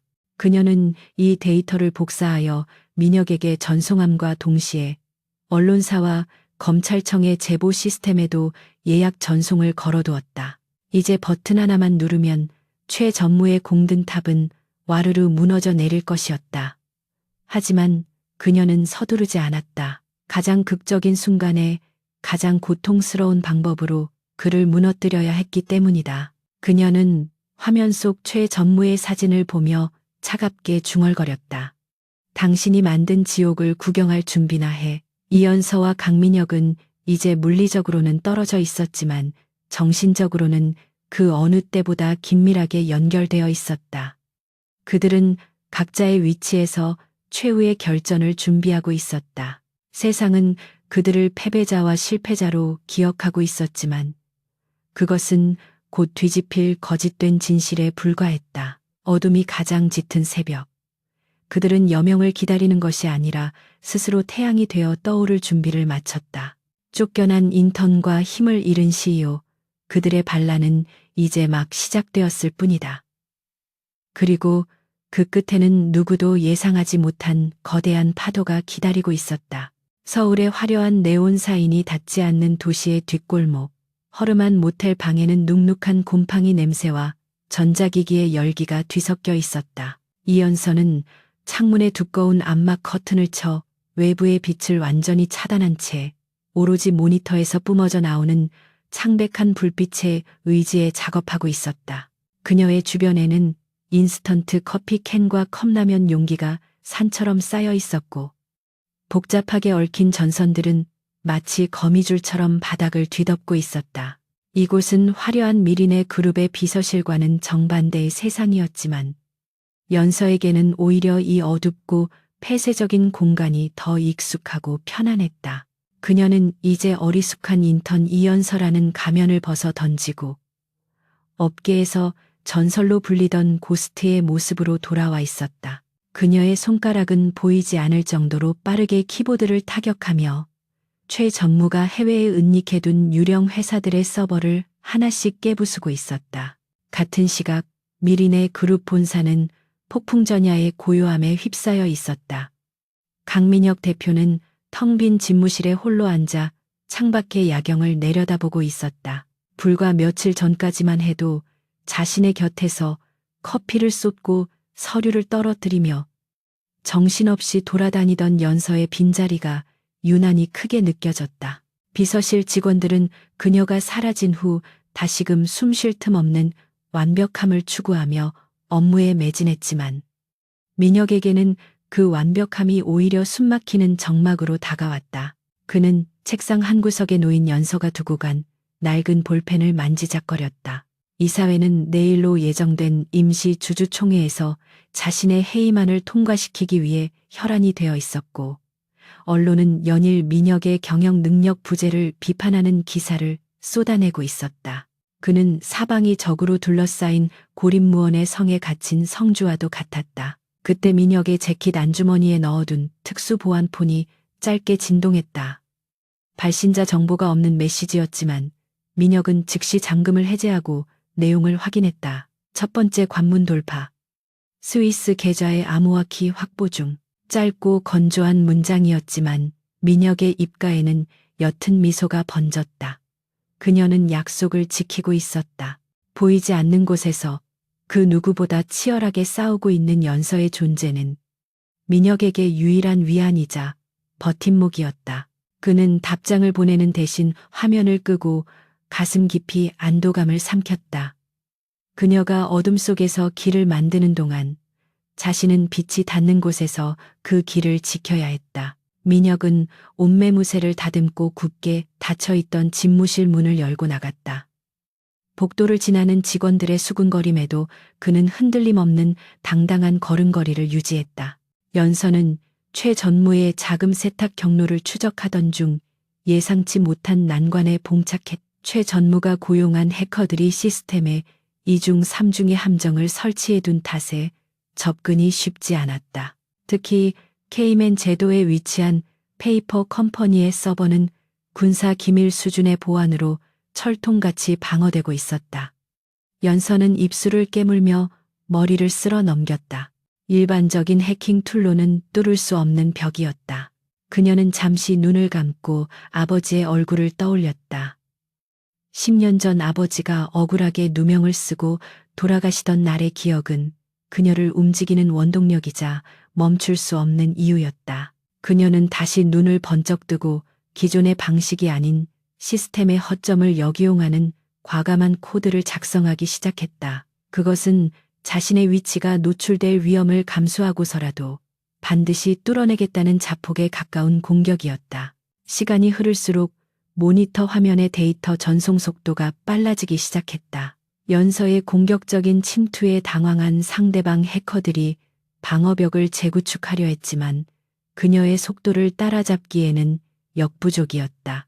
마침내 붉은색 경고창이 사라지고 녹색의 승인 메시지가 화면 가득 떠올랐다. 빙고. 연서는 주먹을 불끈 쥐며 환호성을 질렀다. 열린 데이터베이스 안에는 최 전무가 지난 수년간 횡령한 회사 돈의 흐름과 정관계 인사들에게 뿌린 뇌물 장부가 고스란히 담겨 있었다. 그리고 그 명단 가장 아래쪽에는 오로라 프로젝트의 기술 유출을 사주한 결정적인 증거와 함께 그녀의 아버지를 함정에 빠뜨렸던 조작된 보고서 원본이 숨겨져 있었다. 진실은 생각보다 더 추악하고 명백했다. 그녀의 손이 분노로 떨렸지만 지금은 감정에 휘둘릴 때가 아니었다. 데이터를 다운로드하는 진행바가 80%를 넘어설 무렵 모텔 복도에서 둔탁한 발소리가 들려왔다. 연서는 본능적으로 작업을 멈추고 귀를 기울였다. 한두 명의 발소리가 아니었다. 최소한 4~5명의 성인 남성들이 조심스럽게 그러나 확실한 목적을 가지고 다가오고 있었다. 그녀가 위치 추적을 허용하면서까지 공격을 감행한 탓에 최 전무의 하수들이 냄새를 맡고 찾아온 것이 분명했다. 연서는 재빨리 외장 하드를 분리하여 방수팩에 담고 미리 준비해둔 배낭을 메었다. 쾅 하는 소리와 함께 낡은 나무문이 부서지며 검은 양복을 입은 사내들이 들이닥쳤다. 그들은 손에 쇠파이프와 전기 충격기를 들고 있었다. 연서는 망설임 없이 창문 밖으로 몸을 날렸다. 2층 높이였지만 아래쪽에 쌓여있던 쓰레기 봉투 더미가 충격을 흡수해 주었다. 그녀가 바닥에 구르며 일어나는 순간 위쪽 창문에서 사내들이 고함을 지르며 뛰어내릴 준비를 했다. 거기서 잡히면 죽여버린다. 연서는 대답 대신 좁은 골목길을 향해 전력 질주했다. 비가 내리기 시작한 밤거리는 미끄러웠고 칠흑 같은 어둠이 시야를 가렸다. 뒤에서 거친 욕설과 함께 추격자들의 발소리가 점점 가까워졌다. 연서는 익숙한 지형지물을 이용해 요리조리 방향을 틀며 그들을 따돌리려 애썼다. 낡은 담벼락을 뛰어넘고 빨래 건조대를 쓰러뜨려 추격자들의 진로를 방해했다. 숨이 턱끝까지 차오르고 심장이 터질 듯 박동했지만 그녀는 멈출 수 없었다. 품 안에 든 외장 하드는 자신의 목숨보다 더 중요한 증거이자 민혁과 아버지의 명예를 되찾아줄 유일한 열쇠였다. 막다른 골목에 다다랐을 때 연서는 절망적인 상황에 직면했다. 앞은 높은 벽으로 막혀 있었고 뒤에서는 사내들이 포위망을 좁혀오고 있었다. 선두에 선 거구의 사내가 비릿한 웃음을 흘리며 다가왔다. 쥐새끼처럼 잘도 도망 다니는군. 이제 그만 물건 내놓고 편해지는 게 어때? 연서는 뒷걸음질 치며 주변을 살폈다. 바닥에 깨진 유리 조각과 녹슨 쇠막대기가 굴러다니고 있었다. 그녀는 쇠막대기를 집어들고 방어 자세를 취했다. 순순히 줄 생각은 없어. 가져가고 싶으면 직접 뺏어가봐. 사내들이 일제히 달려들었고 빗속에서 처절한 난투극이 벌어졌다. 연서는 체격의 열쇠를 민첩한 몸놀림과 급소를 노리는 정확한 타격으로 극복하려 했지만 수적인 열쇠를 뒤집기는 쉽지 않았다. 그녀의 어깨와 다리에 둔탁한 타격이 가해졌고 입안이 터져 비릿한 피맛이 났다. 하지만 연서는 쓰러지지 않았다. 그녀는 고통을 악물고 사내의 명치를 가격한 뒤 그가 주춤하는 틈을 타 벽 옆에 세워진 낡은 사다리를 타고 지붕으로 기어 올라갔다. 놓치지 마 쫓아. 아래에서 고함 소리가 들렸지만 지붕 위는 그녀의 동무대였다. 그녀는 미끄러운 기와를 밟고 건너편 건물의 옥상으로 뛰어넘었다. 빗줄기는 점점 굵어졌고 그녀의 옷은 흙탕물과 피로 얼룩졌지만 그녀의 눈빛만은 형형하게 빛나고 있었다. 추격자들은 더 이상 쫓아오지 못하고 아래에서 분통을 터뜨릴 뿐이었다. 연서는 안전한 거리를 확보한 뒤 옥상 난간에 기대어 거친 숨을 몰아쉬었다. 몸은 만신창이가 되었지만 외장 하드는 안전했다. 새벽 3시가 넘어서야 연서는 미리 약속된 안전 가옥인 도심 외곽의 폐창고에 도착할 수 있었다. 그녀는 젖은 옷을 갈아입을 새도 없이 민혁에게 전화를 걸었다. 신호음이 한 번 울리기도 전에 민혁이 전화를 받았다. 연서 씨, 무슨 일입니까? 연락이 끊겨서 걱정했습니다. 그의 목소리에는 다급함과 걱정이 묻어 있었다. 연서는 고통을 참으며 짐짓 밝은 목소리로 대답했다. 조금 험한 꼴을 당하긴 했지만 물건은 무사히 확보했습니다. 최 전무의 목을 칠 수 있는 완벽한 칼을 찾았어요. 민혁은 잠시 침묵하다가 낮게 가라앉은 목소리로 물었다. 다친 데는 없습니까? 지금 어디죠? 제가 가겠습니다. 오지 마세요. 지금 움직이면 놈들이 눈치챌 겁니다. 저는 괜찮아요. 내일 주주총회 때까지만 버티면 됩니다. 연서는 단호하게 거절했다. 지금 두 사람이 만나는 것은 서로에게 위험했다. 민혁은 한숨을 내쉬며 말했다. 알겠습니다. 대신 약속하세요.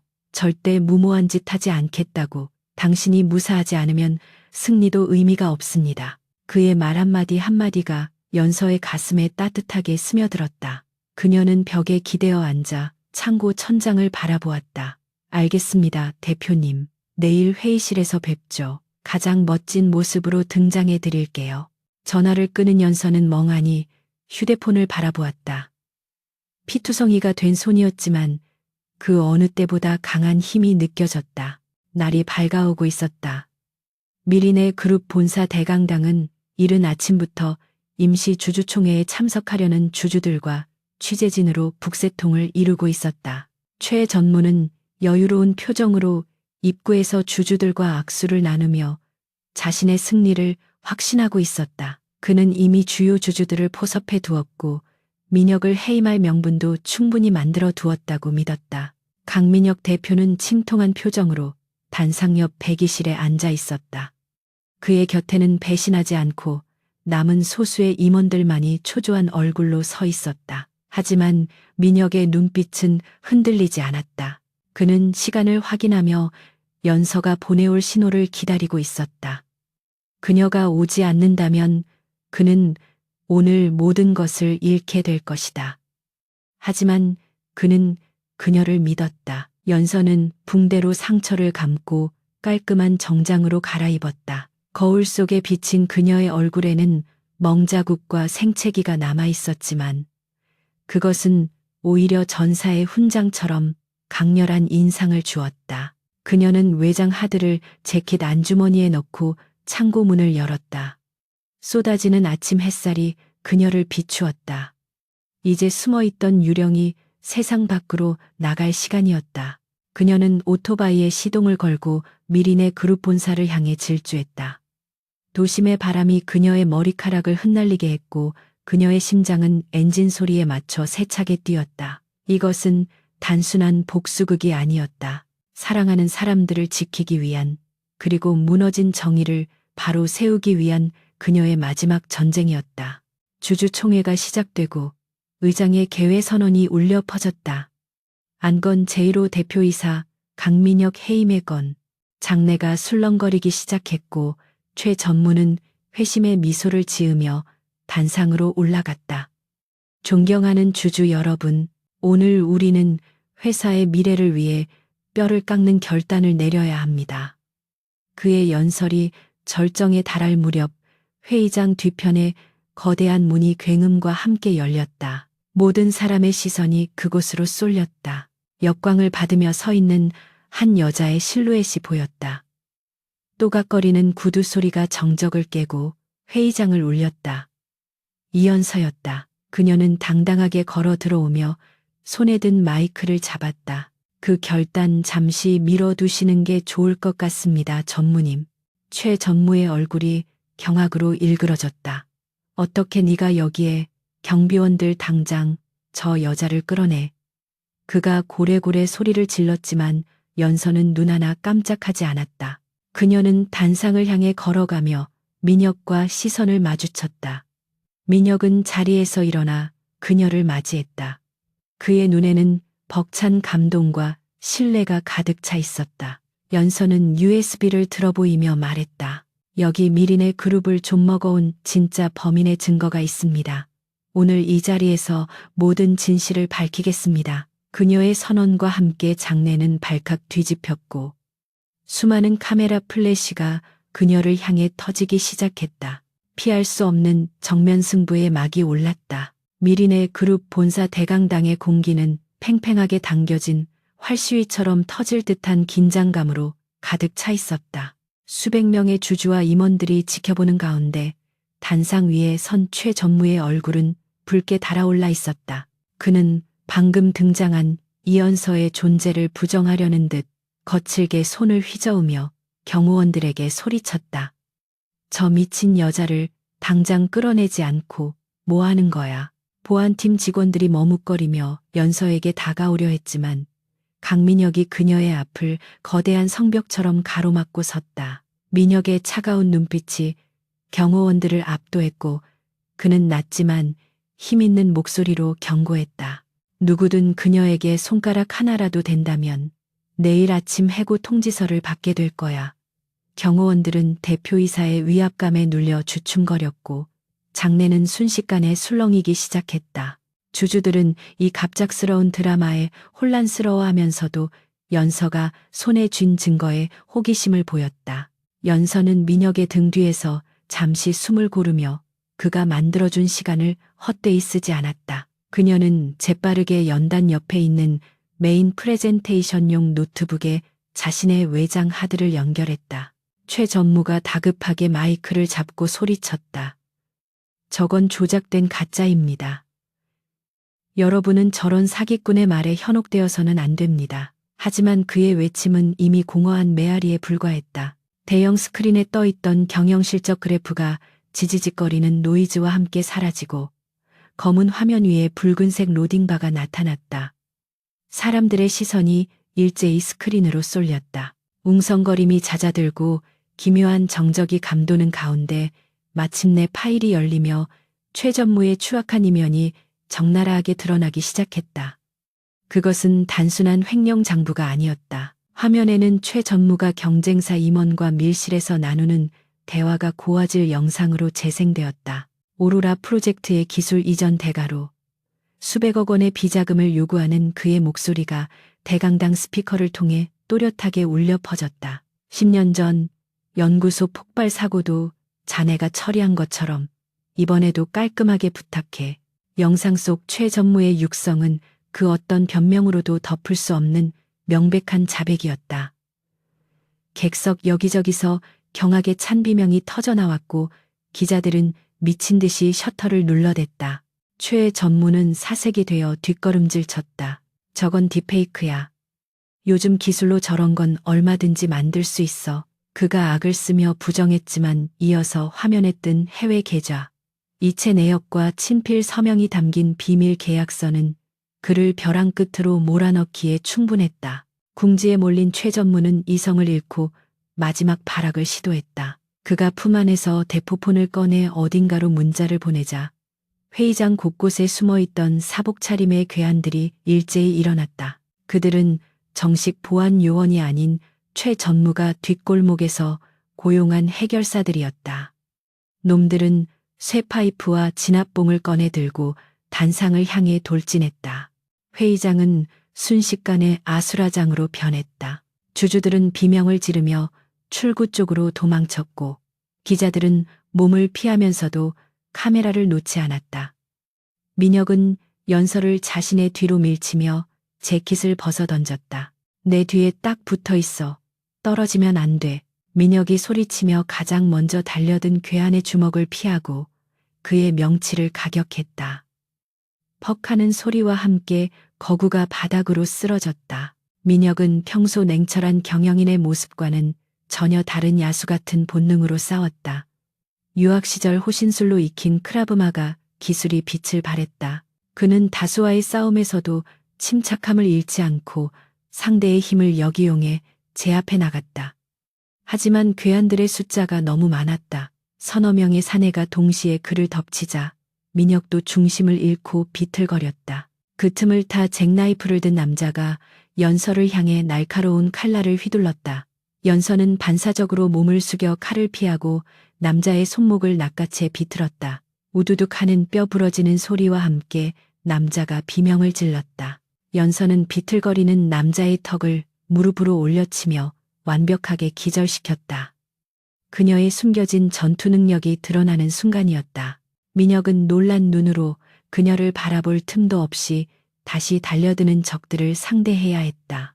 두 사람은 서로의 등을 맞대고 원을 그리며 포위망을 뚫었다. 대표님, 오른쪽. 연서가 외치면 민혁이 고개를 숙여 파이프를 피하고 반격했다. 연서 씨 뒤쪽. 민혁이 경고하면 연서가 뒤를 돌아 로우킥으로 상대의 중심을 무너뜨렸다. 그들의 호흡은 마치 오랫동안 손발을 맞춰온 파트너처럼 완벽했다. 피와 땀이 튀는 난투극 속에서도 두 사람은 서로에 대한 무한한 신뢰를 느꼈다. 연서는 테이블 위로 뛰어올라 공중에서 회전하며 괴한의 머리를 가격했고 민혁은 묵직한 주먹으로 적들의 전의를 상실시켰다. 그들의 싸움은 단순한 폭력이 아니라 정의를 구현하기 위한 처절한 몸부림이었다. 최 전무는 자신의 용병들이 무너지는 것을 보자 당황하여 무대 뒤편 비상구로 도망치려 했다. 그가 사라지려는 것을 목격한 연서가 민혁에게 소리쳤다. 놈이 도망가요. 잡아야 해요. 민혁은 눈앞에 적을 밀쳐내고 최 전무를 쫓아 달렸다. 연서도 바닥에 떨어진 마이크 스탠드를 집어던져 최 전무의 앞길을 막아선 괴한을 쓰러뜨리고 뒤따랐다. 추격전은 무대 뒤 좁은 복도와 계단으로 이어졌다. 최 전무는 숨을 헐떡이며 옥상으로 향하는 계단을 기어 올라갔다. 옥상에는 그가 미리 준비해둔 헬기가 오기로 되어 있었다. 하지만 민혁의 발이 더 빨랐다. 옥상 문을 열고 나가려던 최 전무의 뒷덜미를 민혁이 낚아채 바닥으로 내동댕이 쳤다. 늙은 여우의 도망은 여기까지야. 민혁이 거친 숨을 몰아쉬며 쓰러진 최 전무를 내려다보았다. 최 전무는 비굴하게 웃으며 뒷걸음질 쳤다. 민혁아, 우리 가족이잖아. 이번 한 번만 눈 감아주면 내 모든 지분을 너에게 넘기마. 해외로 나가서 조용히 살게. 제발. 그의 애원은 추잡하기 그지없었다. 뒤따라 올라온 연서가 차가운 눈빛으로 그를 바라보았다. 당신이 죽인 우리 아빠도 가족이 있었어요. 당신 때문에 10년을 지옥 속에서 산 내 인생은 돈으로 보상받을 수 있는 게 아니야. 연서의 목소리는 떨리고 있었지만 그 안에 담긴 분노는 서늘할 정도로 차분했다. 최전무는 연서의 얼굴에서 10년 전 자신이 제거하라고 지시했던 연구원의 모습을 겹쳐보고 공포에 질렸다. 그때 옥상 위로 경찰 헬기의 프로펠러 소리가 요란하게 들려왔다. 최 전무는 구세주가 온 줄 알고 손을 흔들었지만 헬기 확성기에서 들려오는 것은 체포 명령이었다. 최영훈, 당신을 살인교사 및 특정 경제범죄 가중처벌법 위반 혐의로 현행범 체포한다. 무기를 버리고 투항하라. 옥상 문이 열리고 무장 경찰 특공대가 들이닥쳤다. 최 전무는 망연자실한 표정으로 털썩 주저앉았다. 그의 손목에 차가운 수갑이 채워지는 순간 그는 모든 것이 끝났음을 직감했다. 민혁과 연서는 경찰이 그를 끌고 가는 모습을 묵묵히 지켜보았다. 10년 묵은 체증이 내려가는 듯 했지만 마음 한구석에는 씁쓸함이 남았다. 권력에 취해 괴물이 되어버린 혈육의 몰락은 민혁에게도 상처였다. 상황이 정리되고 다시 대강당으로 돌아온 두 사람을 맞이한 것은 주주들의 기립박수였다. 스크린에는 여전히 최 전무의 비리 증거들이 떠 있었지만 사람들은 이제 그 너머에 서 있는 새로운 리더십에 환호하고 있었다. 민혁은 엉망이 된 옷차림을 추스르지 않은 채 마이크 앞에 섰다. 오늘 우리는 썩은 환부를 도려내고 뼈저린 진실을 마주했습니다. 미린의 그룹은 이 수치스러운 역사를 잊지 않을 것입니다. 그리고 다시는 이런 일이 반복되지 않도록 투명하고 정직한 기업으로 다시 태어날 것을 약속드립니다. 그의 진심 어린 연설은 사람들의 마음을 움직였다. 주주들은 만장일치로 민혁의 대표이사직 유지를 의결했고 최전무 라인의 이사들을 전원 해임하는 안건을 통과시켰다. 모든 행사가 끝나고 텅 빈 대강당에는 민혁과 연서 두 사람만이 남았다. 바닥에는 깨진 유리 조각과 부서진 의자들이 뒹굴고 있었지만 창밖으로 들어오는 오후의 햇살이 그들의 어깨를 따뜻하게 감싸주었다. 민혁은 연서에게 다가가 그녀의 상처난 이마를 조심스럽게 살폈다. 많이 아프죠? 미안해요. 당신을 더 잘 지켰어야 했는데. 그의 손길은 전투 중의 거침과는 달리 한없이 부드러웠다. 연서는 고개를 저으며 옅게 미소 지었다. 아니에요. 대표님이 없었으면 전 여기까지 오지도 못했을 거예요. 그리고 오늘 꽤 멋있으셨어요. 싸움 실력이 보통이 아니시던데요. 그녀의 농담에 민혁도 피식 웃음을 터뜨렸다. 이제 다 끝난 건가요? 연서가 묻자 민혁은 고개를 끄덕였다. 법적인 절차가 남았지만 가장 큰 산은 넘었어. 당신 아버지의 누명도 벗겨질 거고 명예 회복도 이루어질 거야. 연서의 눈시울이 붉어졌다. 그녀는 10년 동안 짊어지고 있던 무거운 짐을 드디어 내려놓은 기분이었다. 다리가 풀린 듯 휘청거리는 그녀를 민혁이 단단히 부축했다. 고생 많았어, 이연서. 아니 고스트. 이제 유령이 아니라 진짜 당신의 이름으로 살아도 돼. 민혁의 말에 연서는 눈물을 글썽이며 그를 올려다보았다. 제 이름으로 산다는 게 어떤 건지 기억도 잘 안 나요. 민혁은 잠시 망설이다가 그녀의 손을 잡았다. 기억나게 해줄게.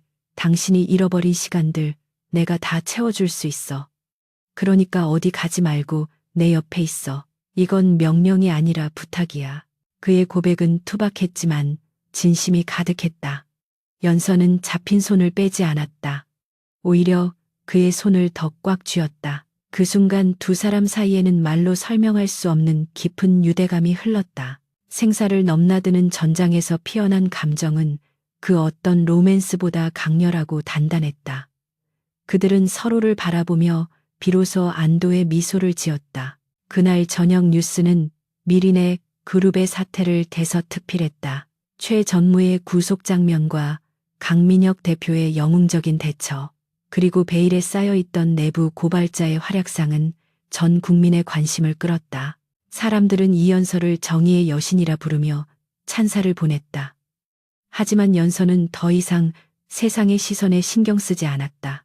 그녀는 병원 응급실 침대에 앉아 민혁이 까주는 사과를 받아 먹으며 평범한 행복을 느끼고 있었다. 옆 침대의 환자들이 텔레비전에 나오는 뉴스를 보며 혀를 차는 동안 두 사람은 서로를 보며 킬킬거렸다.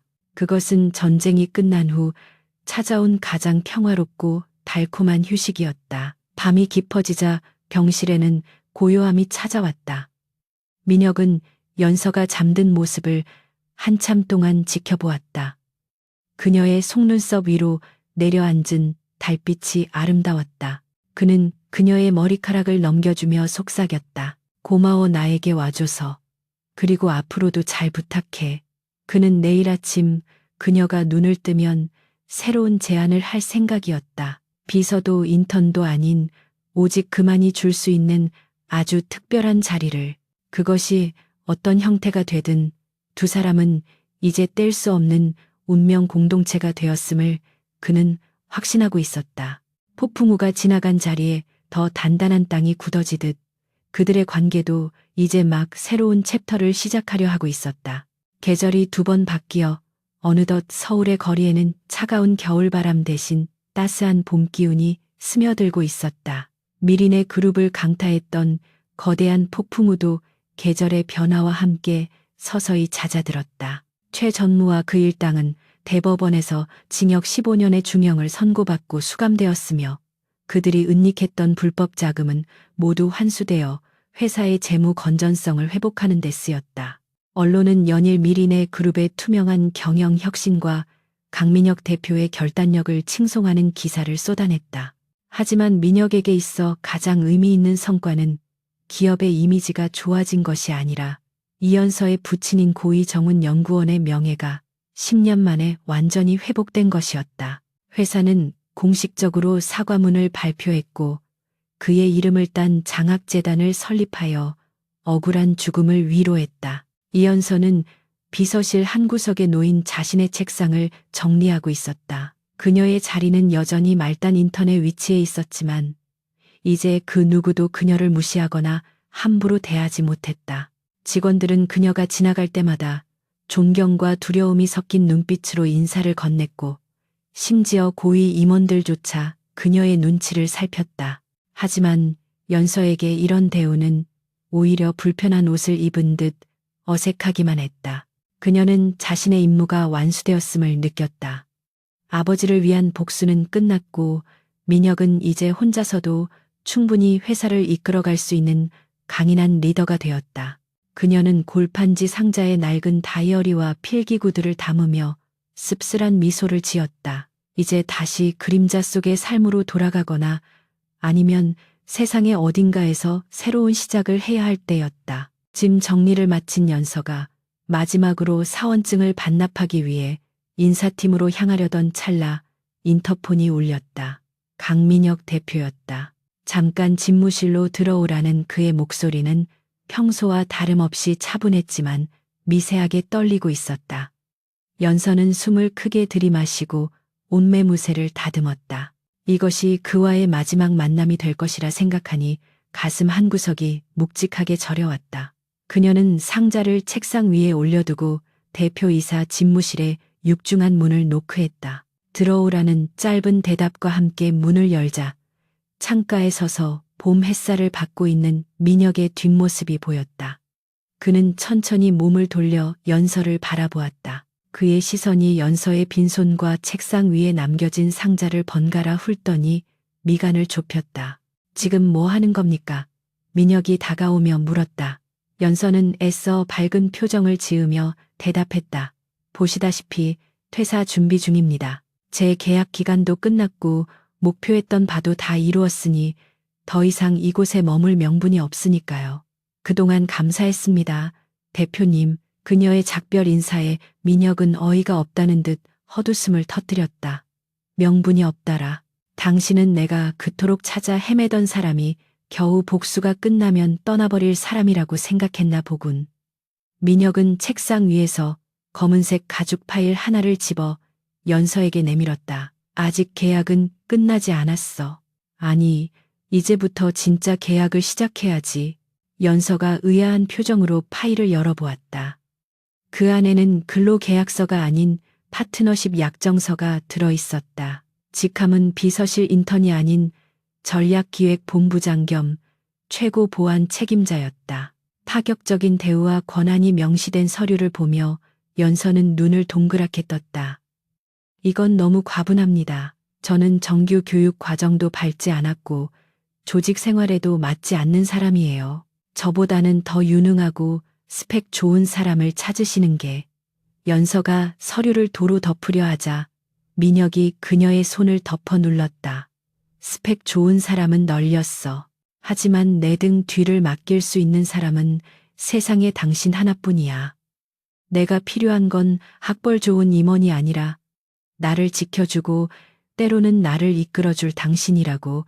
민혁의 눈빛은 그 어느 때보다 진지하고 뜨거웠다.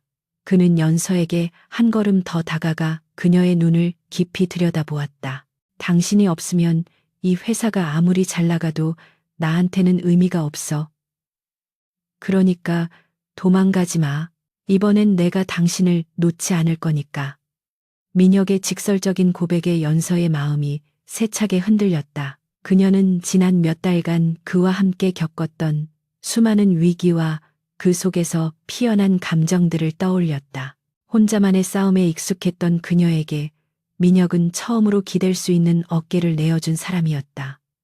연서는 천천히 고개를 들어 민혁을 마주보았다. 그녀의 입가에 옅은 미소가 번지기 시작했다. 대표님 정말 이기적이시네요.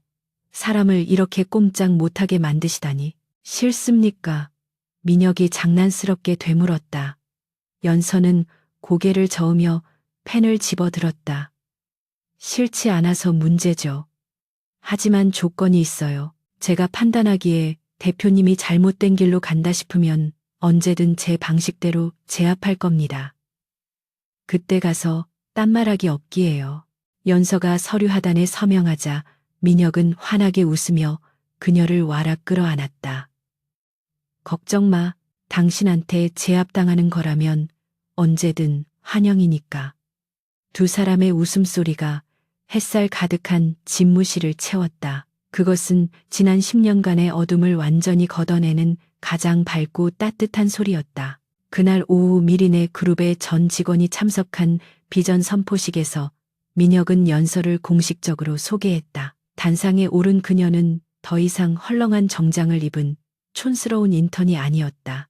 몸에 딱 맞는 세련된 슈트를 입고 당당한 눈빛으로 청중을 바라보는 그녀의 모습은 카리스마 그 자체였다. 그녀가 마이크를 잡고 회사의 새로운 보안 전략과 미래 비전을 발표할 때 직원들은 숨을 죽이고 경청했다. 과거 그녀를 비웃던 사람들은 이제 그녀의 말 한마디 한마디에 고개를 끄덕이며 감탄했다. 민혁은 연단 옆에서 팔짱을 낀 채 흐뭇한 표정으로 그녀를 지켜보고 있었다. 지각과 실수투성이로 위장했던 그녀가 사실은 이 거대한 조직을 구원할 유일한 열쇠였다는 사실이 온 세상에 증명되는 순간이었다. 행사가 모두 끝나고 노을이 질 무렵 민혁과 연서는 회사 옥상 정원에 나란히 섰다. 발 아래로 펼쳐진 서울의 풍경이 황금빛으로 물들고 있었다. 처음 만났을 때 엘리베이터에서 서로를 속이고 탐색하던 두 사람은 이제 가장 완벽한 파트너가 되어 같은 곳을 바라보고 있었다. 민혁이 연서의 손을 잡으며 말했다. 당신을 처음 봤을 때가 생각나. 촌스러운 구두를 신고 허둥지둥 대던 모습. 솔직히 말해서 그때는 당신이 내 인생을 이렇게 바꿔놓을 줄은 꿈에도 몰랐어. 연서가 피식 웃으며 대답했다. 저도요. 재수없는 재벌 2세라고만 생각했지 이렇게 끈질긴 사람일 줄은 몰랐거든요. 민혁은 잡은 손에 힘을 주며 그녀를 자신의 쪽으로 당겼다. 앞으로도 계속 끈질기게 굴 거야. 당신이 지겨워질 때까지. 연서는 그의 가슴에 머리를 기대며 속삭였다. 각오하고 있어요. 저도 쉽게 질리는 성격은 아니라서요. 두 사람의 그림자가 길게 늘어지며 하나로 겹쳐졌다. 차가운 도심의 빌딩 숲 사이에서 피어난 그들의 사랑은 그 어떤 시련에도 꺾이지 않을 만큼 단단한 뿌리를 내리고 있었다. 이제 그들 앞에는 복수나 음모가 아닌 함께 만들어갈 눈부신 미래만이 기다리고 있었다. 어둠이 완전히 내려앉고 도시의 불빛들이 하나둘 켜지기 시작했다. 미린의 타워의 꼭대기층에서도 불이 밝혀졌다. 그곳에는 세상을 움직이는 최고 경영자와 그가 그토록 찾아 헤매던 단 한 사람, 완벽한 파트너이자 연인인 그녀가 함께 있었다. 지각의 실수 연발, 그리고 경력 없음이라는 최악의 스펙으로 나타났던 그녀는 결국 가장 완벽한 정답이 되어 그의 곁에 남았다. 두 사람은 서로를 마주보며 입을 맞추었다. 그것은 긴 이야기의 끝이 아닌 두 사람이 함께 써내려갈 새로운 전설의 시작을 알리는 달콤한 서약이었다. 세상은 여전히 시끄럽고 복잡하게 돌아갔지만 그들의 세상은 이제야 비로소 완전해졌다.